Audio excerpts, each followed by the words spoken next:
Nature, by Ralph Waldo Emerson, Chapter 8, Prospects. In inquiries respecting the laws of the world and the frame of things, the highest reason is always the truest.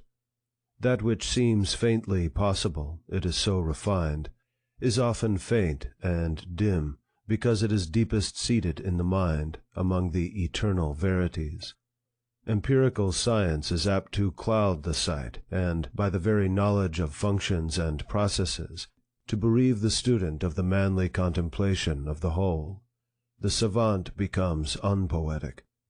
But the best-read naturalist, who lends an entire and devout attention to truth, will see that there remains much to learn of his relation to the world, and that it is not to be learned by any addition or subtraction or other comparison of known quantities, but is arrived at by untaught sallies of the spirit, by a continual self-recovery, and by entire humility. He will perceive that there are far more excellent qualities in the student than preciseness and infallibility, that a guess is often more fruitful than an indisputable affirmation, and that a dream may let us deeper into the secret of nature than 100 concerted experiments. For the problems to be solved are precisely those which the physiologist and the naturalist omit to state. It is not so pertinent to man to know all the individuals of the animal kingdom, as it is to know whence and whereto is this tyrannizing unity in his constitution, which evermore separates and classifies things, endeavoring to reduce the most diverse to one form. When I behold a rich landscape, it is less to my purpose to recite correctly the order and superposition of the strata, than to know why all thought of multitude is lost in a tranquil sense of unity. I cannot greatly honor minuteness in details, so long as there is no hint to explain the relation between things and thoughts, no ray upon the metaphysics of conchology, of botany, of the arts, to show the relation of the forms of flowers, shells, animals, architecture, to the mind, and build science upon ideas. In a cabinet of natural history, we become sensible of a certain occult recognition and sympathy in regard to the most unwieldy and eccentric forms of beast, fish, and insect. The American who has been confined in his own country to the sight of buildings designed after foreign models, is surprised on entering York Minster or St. Peter's at Rome, by the feeling that these structures are imitations also, faint copies of an invisible archetype. Nor has science sufficient humanity, so long as the naturalist overlooks that wonderful congruity which subsists between man and the world, of which he is lord, not because he is the most subtle inhabitant, but because he is its head and heart, and finds something of himself in every great and small thing, in every mountain stratum, in every new law of color, fact of astronomy, or atmospheric influence which observation or analysis lay open. A perception of this mystery inspires the muse of George Herbert, the beautiful psalmist of the 17th century. The following lines are part of his little poem on man. Man is all symmetry, full of proportions, one limb to another, and to all the world besides. Each part may call the farthest brother, for head with foot hath private amity, and both with moons and tides. Nothing hath got so far, but man hath caught and kept it as his prey. His eyes dismount the highest star. He is in little all the sphere. Herbs gladly cure our flesh, because that they find their acquaintance there. For us the winds do blow, the earth doth rest, heaven move, and fountains flow. Nothing we see but means our good, as our delight, or as our treasure. The whole is either our cupboard of food, or cabinet of pleasure. The stars have us to bed. Night draws the curtain, which the sun withdraws. Music and light attend our head. All things unto our flesh are kind, in their descent and being, to our mind, in their ascent and cause. More servants wait on man than he'll take notice of. In every path he treads down that which doth befriend him, when sickness makes him pale and wan. O mighty love, man is one world, and hath another to attend him. The perception of this class of truths makes the attraction which draws men to science, but the end is lost sight of in attention to the means. In view of this half-sight of science, we accept the sentence of Plato, that poetry comes nearer to vital truth than history. Every surmise and vaticination of the mind is entitled to a certain respect, and we learn to prefer imperfect theories and sentences, which contain glimpses of truth, to digested systems which have no one valuable suggestion. A wise writer will feel that the ends of study and composition are best answered by announcing undiscovered regions of thought, and so communicating, through hope, new activity to the torpid spirit. I shall therefore conclude this essay with some traditions of man and nature, which a certain poet sang to me, and which, as they have always been in the world, and perhaps reappear to every bard, may be both history and prophecy. The foundations of man are not in matter, but in spirit.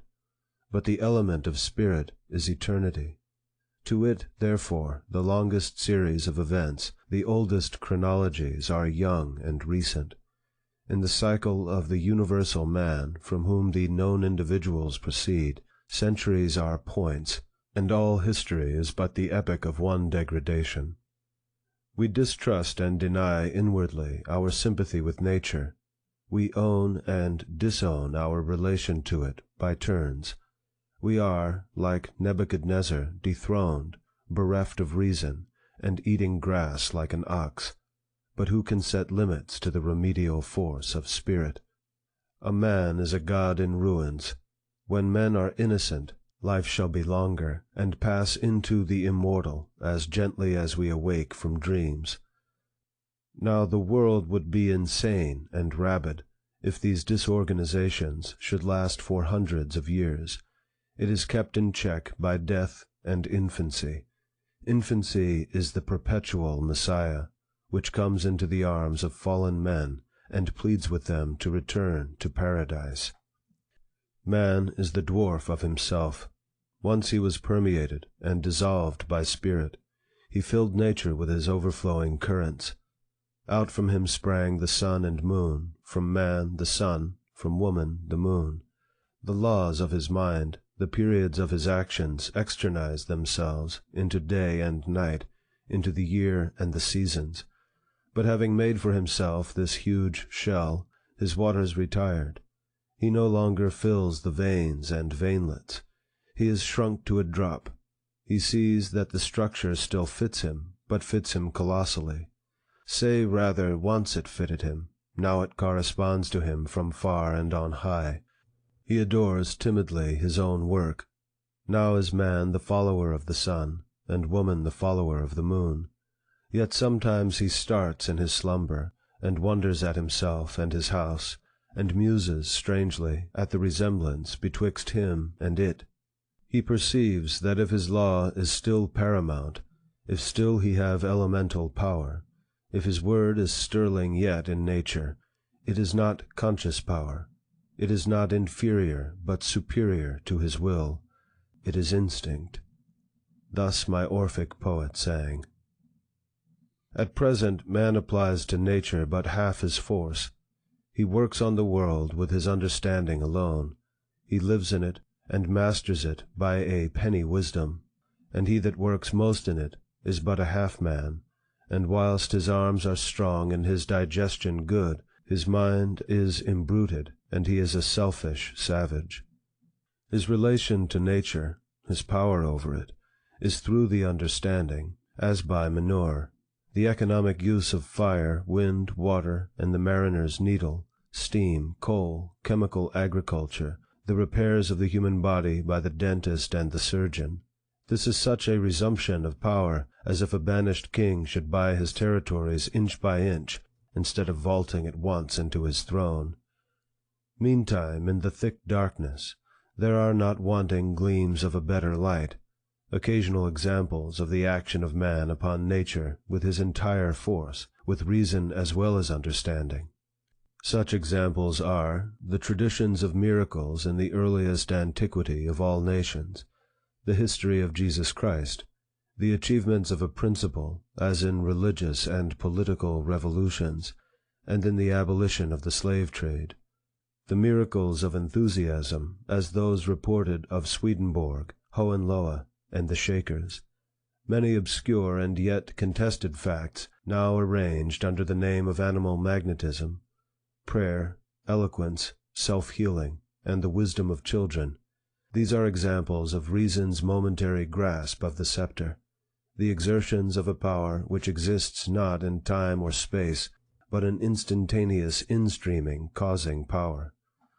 The difference between the actual and the ideal force of man is happily figured by the schoolman in saying that the knowledge of man is an evening knowledge, vespertina cognitio, but that of God is a morning knowledge, matutina cognitio. The problem of restoring to the world original and eternal beauty is solved by the redemption of the soul. The ruin or the blank that we see when we look at nature is in our own eye. The axis of vision is not coincident with the axis of things, and so they appear not transparent, but opaque. The reason why the world lacks unity, and lies broken and in heaps, is because man is disunited with himself. He cannot be a naturalist until he satisfies all the demands of the spirit. Love is as much its demand as perception. Indeed, neither can be perfect without the other. In the uttermost meaning of the words, thought is devout, and devotion is thought. Deep calls unto deep. But in actual life, the marriage is not celebrated. There are innocent men who worship God after the tradition of their fathers, but their sense of duty has not yet extended to the use of all their faculties. And there are patient naturalists, but they freeze their subject under the wintry light of the understanding. Is not prayer also a study of truth, a sally of the soul into the unfound infinite? No man ever prayed heartily without learning something. But when a faithful thinker, resolute to detach every object from personal relations, and see it in the light of thought, shall, at the same time, kindle science with the fire of the holiest affections, then will God go forth anew into the creation. It will not need, when the mind is prepared for study, to search for objects. The invariable mark of wisdom is to see the miraculous in the common. What is a day? What is a year? What is summer? What is woman? What is a child? What is sleep? To our blindness, these things seem unaffecting. We make fables to hide the baldness of the fact and conform it, as we say, to the higher law of the mind. But when the fact is seen under the light of an idea, the gaudy fable fades and shrivels. We behold the real higher law. To the wise, therefore, a fact is true poetry, and the most beautiful of fables. These wonders are brought to our own door. You also are a man. Man and woman, and their social life, poverty, labor, sleep, fear, fortune, are known to you. Learn that none of these things is superficial, but that each phenomenon has its roots in the faculties and affections of the mind. Whilst the abstract question occupies your intellect, nature brings it in the concrete to be solved by your hands. It were a wise inquiry for the closet to compare point by point, especially at remarkable crises in life, our daily history, with the rise and progress of ideas in the mind. So shall we come to look at the world with new eyes. It shall answer the endless inquiry of the intellect, what is truth, and of the affections, what is good, by yielding itself passive to the educated will. Then shall come to pass what my poet said, nature is not fixed, but fluid. Spirit alters, molds, makes it. The immobility or bruteness of nature is the absence of spirit. To pure spirit it is fluid, it is volatile, it is obedient. Every spirit builds itself a house, and beyond its house a world, and beyond its world a heaven. Know then that the world exists for you. For you is the phenomenon perfect. What we are, that only can we see. All that Adam had, all that Caesar could, you have and can do. Adam called his house heaven and earth. Caesar called his house Rome. You, perhaps, call yours a cobbler's trade, 100 acres of plowed land, or a scholar's garret. Yet line for line and point for point, your dominion is as great as theirs, though without fine names. Build, therefore, your own world. As fast as you conform your life to the pure idea in your mind, that will unfold its great proportions. A correspondent revolution in things will attend the influx of the Spirit. So fast will disagreeable appearances, swine, spiders, snakes, pests, madhouses, prisons, enemies, vanish. They are temporary, and shall be no more seen. The sordor and filths of nature, the sun shall dry up, and the wind exhale, as when the summer comes from the south, the snowbanks melt, and the face of the earth becomes green before it. So shall the advancing Spirit create its ornaments along its path, and carry with it the beauty it visits, and the song which enchants it.